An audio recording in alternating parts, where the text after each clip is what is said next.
Today, we delve into one of the most controversial and arguably the most bizarre dynasties in history, the House of Habsburg.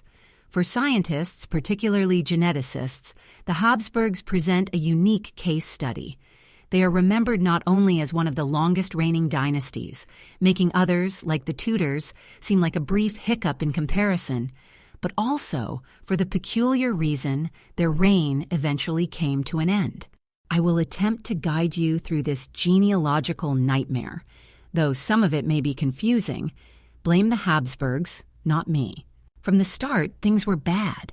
Charles II of Spain, the Bewitched, was the son of an uncle-niece pair, meaning that his grandmother on his father's side was simultaneously his aunt, as she was the sister of his father.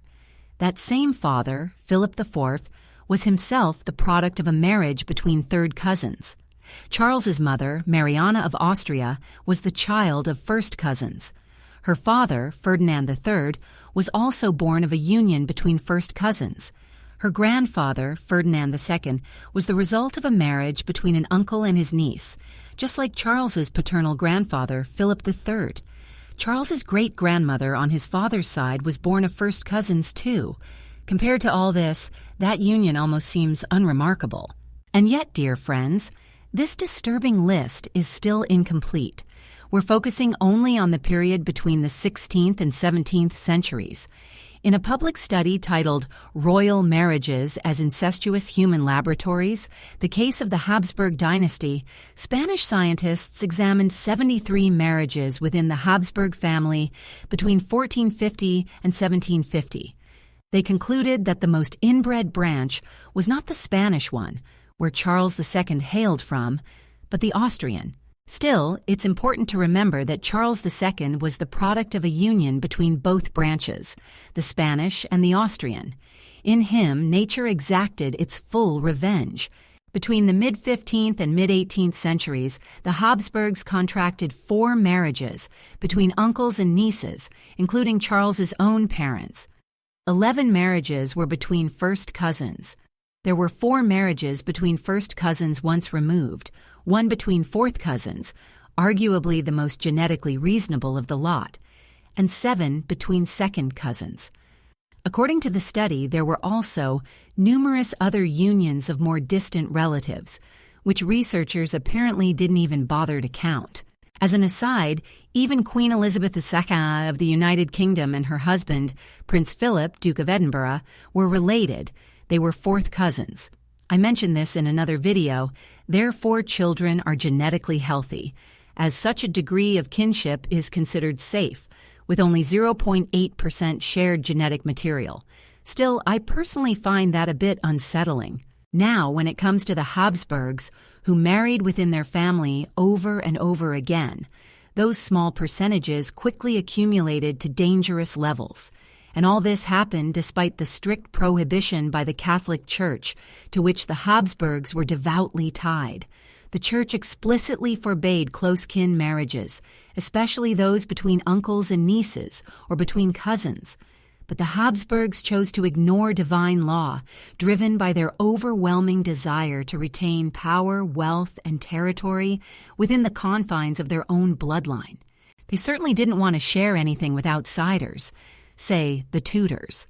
Although, in a rare exception, Mary I of England, the eldest daughter of Henry VIII, did marry Philip II of the Habsburg dynasty, who, notably, was also her first cousin once removed. But that royal marriage led to nothing, no heirs, and certainly no love. Mary Tudor deeply loved Philip, but the feeling was not mutual. Even in this rare case, the couple couldn't avoid close blood ties, quite significant ones at that. Mary, who went down in history as Bloody Mary, and whom I've covered in a separate video, had once been considered as a marriage candidate for her cousin, Charles V of the House of Habsburg, the Holy Roman Emperor. However, that plan fell through, and she eventually married his son instead. Back to the Habsburgs. Peak consanguinity in the family occurred in the 16th century, a time when they had seemingly lost all sense of reason. It was then that the so-called inbreeding coefficient within the dynasty reached its maximum. So what exactly is this inbreeding coefficient? In Spain, the Habsburgs held power for over 2 centuries. In Austria, their influence extended from 1282 until 1918. Their role wasn't limited to emperorship alone. Austria was at various times part of the Holy Roman Empire, the Austrian Empire, the Austro-Hungarian Empire, and the German Confederation. It only became an independent republic in the mid-20th century, during the 1950s. Thus, Austria had the dubious honor of living under the Habsburgs longer than any other nation, a fact that might evoke either envy or pity. I'm not a medical expert, so feel free to correct me, but based on what I've read, the inbreeding coefficient reflects the likelihood of hereditary genetic abnormalities arising from close kin breeding. And no family fits that description better than the Habsburgs. Surprisingly, the highest inbreeding coefficient wasn't found in Charles II of Spain, the Bewitched, but in his sister, Margaret Theresa of Spain. Yes, Charles II wasn't the only child born of that infamous uncle-niece union. He had a full sister, Margaret Theresa, and an older brother, Prince Felipe Prospero, who sadly didn't live long due to severe hereditary diseases passed down by their parents. Margaret Theresa, yet another unfortunate bearer of the Habsburg jaw, had an inbreeding coefficient of 0.36, higher than that of a child born from a full sibling marriage, which is estimated at 0.25. It is remarkable that Margaret, and not Charles II, became the ultimate embodiment of the destructive inbreeding that plagued the family. Surprisingly, she didn't suffer from as many inherited disorders as her brother. According to her contemporaries, Margaret was intelligent, sociable, lively, and even attractive, though of course, that's a matter of taste. Despite the harrowing lesson provided by their own children's health, Margaret's parents, Philip IV and Mariana of Austria, learned nothing. Their first move was to marry Margaret off to her maternal uncle, Leopold I. You'd think at some point they would stop, but not the Habsburgs. What's worse is that this wasn't done by madmen. It was done deliberately, with the clear goal of preserving the family's wealth and power.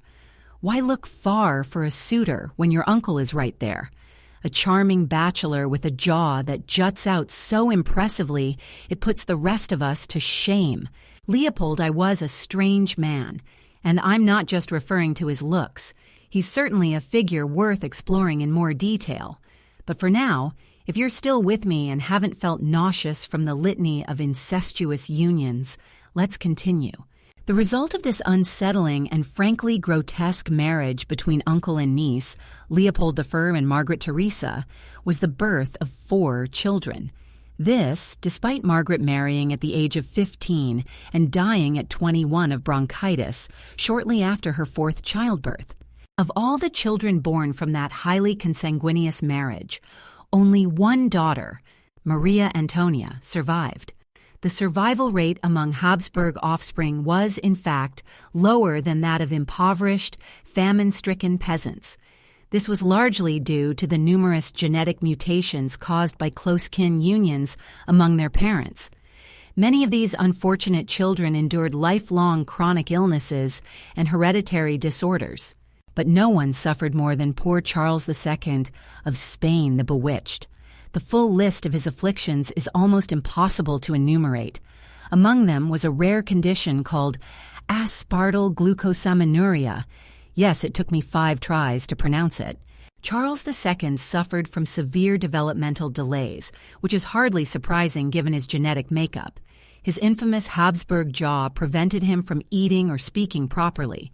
He had intellectual disabilities, dysarthria, a speech disorder, skeletal deformities, epilepsy, impotence, infertility, and persistent infections, among other chronic health issues. As previously mentioned, Charles II didn't speak until the age of 4 and couldn't walk properly until 6 or 8. As I mentioned, the Habsburgs ruled not only as emperors, but also as dukes and archdukes. Despite internal complications, the dynasty proved resilient, comparable to cockroaches, which, as popular science claims, can survive 6 to 9 days without a head. In that respect, the Habsburgs were not far behind. What remains a mystery is why his parents, having witnessed the tragic results of their own union, decided to marry off their daughter again to her own uncle. Perhaps they were in denial, or perhaps blinded by dynastic ambition. No one at the time could have predicted that Charles II, despite his staggering list of illnesses, would live as long as he did. Throughout his life, he suffered from constant vomiting and diarrhea, sometimes bloody, as well as chronic urinary tract infections. And yet, despite all his physical and genetic ailments, Charles II married not once, but twice. His first wife, Marie-Louise of Orléans, was, paradoxically, not closely related to him. However, the marriage remained childless. Upon learning that she was to marry the grotesquely ill Charles II, Marie-Louise fell into a deep depression and began overeating sweets, resulting in significant weight gain. After 10 years of marriage, she died suddenly of severe abdominal pain. It is widely believed that Marie-Louise was the only woman Charles ever truly loved. His second wife was Maria Anna of Neuburg, chosen specifically because she came from a fertile family in the hope that she would produce an heir. Unfortunately, Charles himself lacked any reproductive capacity. He died childless. Following his death, an autopsy was conducted, an extraordinary step in 17th century Spain, where post-mortems of monarchs were virtually unheard of out of respect for the crown. But Charles was deemed an exceptional case. The results revealed, among other things, that he had only one testicle, which was atrophied. So, what is aspartyl glucosaminuria? The disease researchers now believe Charles II suffered from. It is a rare inherited disorder involving a defect in the production of glycoproteins. These proteins serve a crucial role. They bind together fibers and cells and are a major component of human connective tissue. Without them, the body's systems begin to break down, exactly what happened to Charles II. The physical traits of aspartyl glucosaminuria include widely spaced eyes, swollen and heavy eyelids, small ears, extremely full lips, and a pronounced, protruding lower jaw, a signature feature of the Habsburg lineage. This disorder is also marked by developmental delays, pronounced skin abnormalities, skeletal and cranial deformities, frequent epileptic seizures, and chronic diarrhea. According to multiple sources, Charles II of Spain, nicknamed the Bewitched, exhibited the full spectrum of these symptoms, which is precisely why he earned that tragic moniker. Patients with this condition typically live until the age of 40-45, but become increasingly passive and apathetic in their final years. Charles II died just 5 days before his 39th birthday. An autopsy revealed a horrifying picture. Contemporary sources state that his body contained not a drop of blood. His heart was the size of a pea. His lungs were disintegrating, his intestines gangrenous and decaying. He had a single testicle, blackened and shriveled, and his head was filled with fluid. While this report likely contains some embellishment, it's also difficult to dismiss it entirely. Charles II is believed to have endured constant pain for his entire life, with no day free from suffering. Following his premature death, the War of the Spanish Succession broke out almost immediately. Lasting from 1701 to 1715, the conflict was ignited when Leopold IV's Holy Roman Emperor Habsburg and, as we've discussed, both the uncle and husband of Charles's sister, Margaret Theresa, sought to claim the Spanish throne.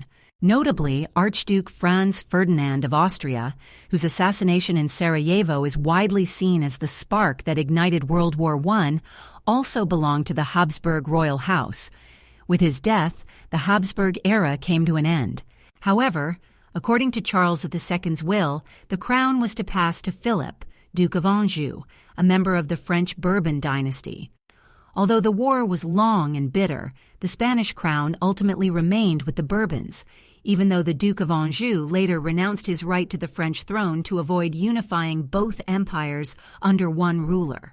Such was the price the Habsburgs paid for generations of greed, ambition, and obsessive power consolidation. Their dynastic decisions shaped the course of European history, and in the end, led to their downfall. Why, then, do the Habsburgs carry such a strange reputation? Why are so many videos, including my own, devoted to their history? The answer lies in their refusal to share power or wealth. Instead of marrying into other noble houses, the Habsburgs engaged in increasingly close intermarriages, not only between cousins, but even between uncles and nieces. This greed-fueled inbreeding culminated in the tragic figure of Charles II of Spain, often called the Bewitched. Legends claim Charles II sustained himself by drinking the blood of peasants. In reality, his life was a struggle, as he embodied a host of genetic defects. Some scholars believe he was unable to speak until the age of 4 or 5 and couldn't walk until 6 or 8, due to inherited deformities. Charles II's most prominent condition was the so-called Habsburg jaw, a pronounced genetic deformity also referred to as the Habsburg lip. It caused the lower jaw to protrude significantly. This trait can be seen in numerous portraits of the family, affecting both men and women. In Charles's case, the deformity was so extreme that he couldn't speak properly or chew food. He relied on liquid nutrition, swallowing food whole. This disfigurement wasn't unique to Charles. It was also present in his father, Philip IV, his mother, Mariana of Austria, and in his grandparents on both sides. The condition was even more pronounced in other ancestors and relatives, such as Philip IV, Charles III, Ferdinand III, Leopold de Mercer, and Archduke Charles II of Austria. In fact, if you closely examine Habsburg portraits from the 16th and 17th centuries, you'll see this jaw deformity in nearly every one of them. At times, it seems the Habsburgs were less interested in preserving a dynasty and more intent on breeding a line of human bulldogs. As previously mentioned, the source of their many physical and other abnormalities lies in the staggering number of consanguineous marriages among Charles II's ancestors and relatives. Let's take a closer look at his family tree, where even nature itself seems to have declared, "I give up."